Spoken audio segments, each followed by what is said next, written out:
Moi, je ne vais que partager l'ordre d'œuvre avec vous. Amen. Le plat de résistance viendra. Vous saurez qui va nous le faire partager. Amen. Mais moi, je vais prendre seulement dans le psaume 18 quelques parties, versets, pour nous enseigner. 5 à 10 minutes maintenant me suffiront pour laisser la place à celui qui viendra après moi. Amen. Psaume 18. Il y a combien de versets? Il y en a jusqu'à 51. Mais je ne vais pas parcourir les 51 versets. N'est-ce pas? Je vais prendre quelques parties, quelques passages.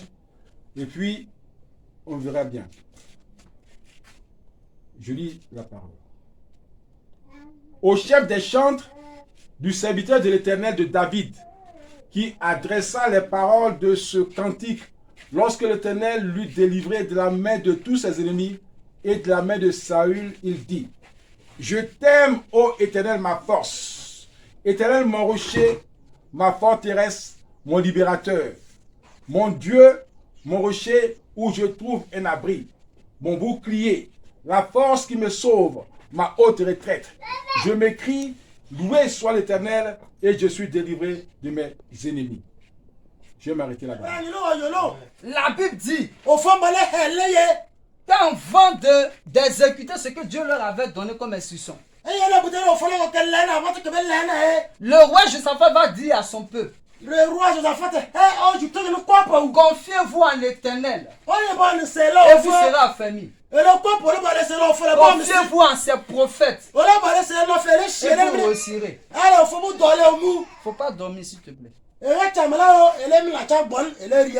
Alléluia. Alléluia. Amen. Si tu veux être béni de Dieu,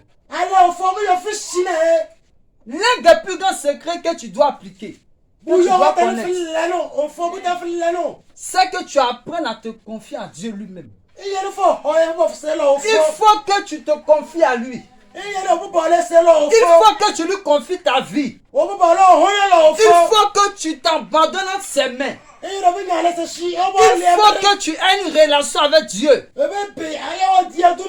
Alléluia. Amen. La seule personne, la première personne, la personne la mieux placée en qui tu dois te confier, c'est Dieu lui-même. Il ne trahit pas, il n'abandonne pas.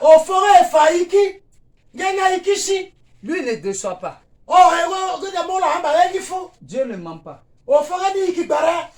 Dieu n'a jamais échoué dans un combat. Il n'y a pas un miracle qui ne peut pas opérer. Il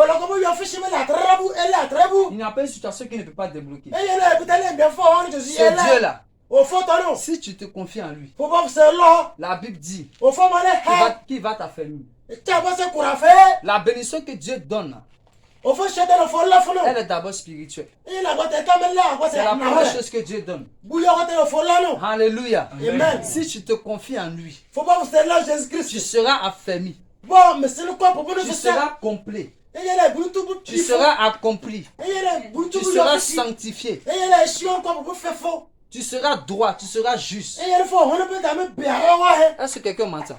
Amen. Si ton cœur est penché, lui, il va rendre ton cœur à droit. C'est Dieu qui fait ça.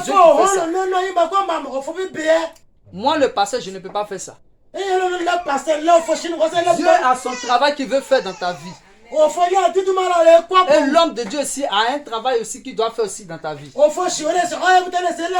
Mais ce que Dieu fait pour toi est plus spirituel. C'est spirituel d'abord. C'est le travail de l'affermissement. C'est-à-dire que c'est un travail qui est spirituel. C'est un travail qu'il fait dans ton cœur. Il dit tu seras affermi. Donc ne fais pas l'erreur de te confier au pasteur sans te confier à Dieu. Alléluia. Il faut premièrement te confier en Dieu. Alléluia. Amen. Dans Jean 14, verset 1. Jean 14, verset 1. Même Jésus-Christ même a dit la même chose. Jean 14, verset 1 dit quoi? La Bible dit quoi? Jean 14, verset 1. La Bible dit quoi? Jean 14, verset 1, oui. Jean 14, verset 1. Oui. Que votre cœur ne se trouble point. Que votre cœur ne se trouble point. C'est qui intéresse Dieu dans notre vie. Croyez en Dieu et croyez en moi. Il dit croyez en Dieu. C'est Jésus-Christ qui parle. Il dit croyez en Dieu. Croyez d'abord en Dieu. Dieu veut faire quelque chose dans ta vie. Mais tu dois croire en lui. Tu dois lui soumettre ta vie. Alléluia. Amen. Ça, c'est pas le pasteur qui fait ça, c'est pas le prophète, c'est pas le bishop, c'est pas l'apôtre que je suis. Nous n'en fait pas ça. Toi-même, là, tu dois t'abandonner entre ses mains pour que lui, il t'affermisse, pour que lui, il guérisse ton cœur, pour que lui, il transforme ton cœur, pour qu'il te sanctifie, Amen. Pour qu'il éclaire ton âme, Amen. Pour qu'il change ta vie. Toi-même, là, prends la décision de te confier à lui. Amen. Alléluia. Amen. Alléluia. Amen. Ça c'est le plus grand de tous les secrets. Si tu appliques ça, Dieu lui-même te bénira. Même si l'homme de Dieu ne prie pas pour toi, Dieu va te bénir. Alléluia. Amen. Maintenant la Bible dit confiez-vous en Dieu et vous affermira. Et confiez-vous en ses prophètes et vous affermira. Si tu te confies seulement en Dieu, c'est l'essentiel. Mais là, c'est au plan spirituel. Maintenant, Dieu sait que tu es sur la terre. Il sait que tu dois te marier. Il sait que tu dois travailler. Dieu veut te bénir aussi sur le plan physique, sur le plan financier, sur le plan sentimental. Dieu dit, moi je suis au ciel et je vis en toi. Mais sur la terre, j'ai un représentant que j'ai établi sur toi. Il faut aussi te confier en lui. Et il va prier pour toi. Ta situation va changer. Et Jésus dit, dans Jean 14, verset 1, il dit croyez en Dieu et croyez en moi. Jésus-Christ c'était Dieu à 100%.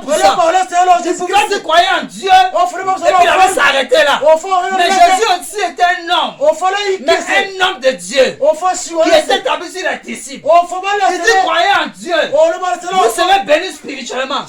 Mais croyez aussi en moi, afin qu'au travers de mon ministère, la bénédiction spirituelle que je vous ai donnée là, elle devient physique. Donc l'homme de Dieu dont moi je parle ici là, c'est le prophète Jérémie. C'est Papa Boka. Quand tu te confies en Dieu, à la maison maman, quand tu pries, quand tu dis Seigneur Jésus, il faut changer ma vie, Seigneur il faut faire ça pour moi, Dieu entend. Et puis Dieu se manifeste dans ton cœur. Il prépare ton cœur à recevoir la bénédiction. Maintenant Dieu sait aussi que sur la terre là, c'est l'homme Dieu qui va te donner. Il faut faire la prière que l'homme Dieu va te donner ça. Amen. Mais quand il dit qu'il faut croire en Dieu là, cette foi là, elle est différente de la foi que tu dois mettre en nom de Dieu.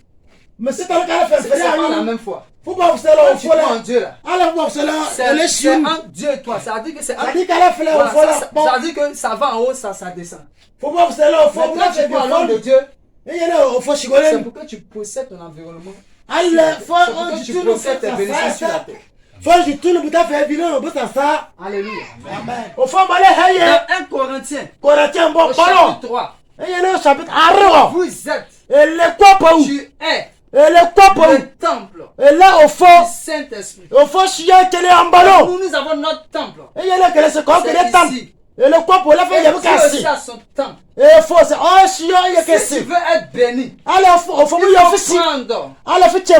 temple que tu es là. Il y a le fruit, le temple là, il faut pas faire, ce n'est pas ailleurs. Parce que Dieu, au fond, il vit en toi. Au fond, on nous fait ça. Alléluia. Amen. Il faut prendre le temple de Dieu que tu es au sur. Et il faut, ce n'est pas l'honneur. Partager l'évangile avec nos frères et sœurs qui sont dans ce village. Voilà. Et vous devez savoir que la mission apostolique, révélation, guérison divine, va partout. C'est une mission qui se déplace, qui peut vous visiter, qui peut venir vous former et vous enseigner.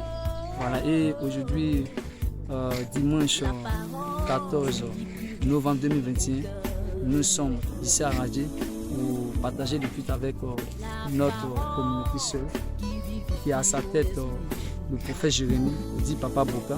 Amen. Donc que Dieu vous bénisse. Donc nous sommes là pour vous. Vous pouvez nous contacter. Voilà.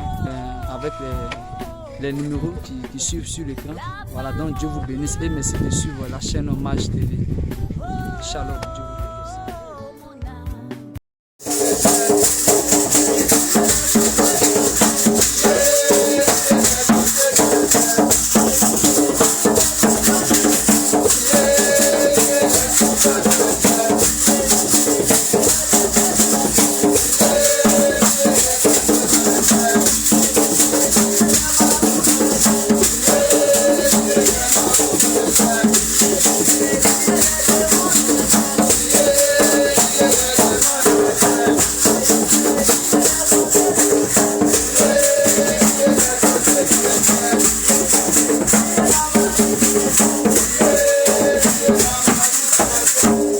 Alléluia. Amen. Vive dans le prière.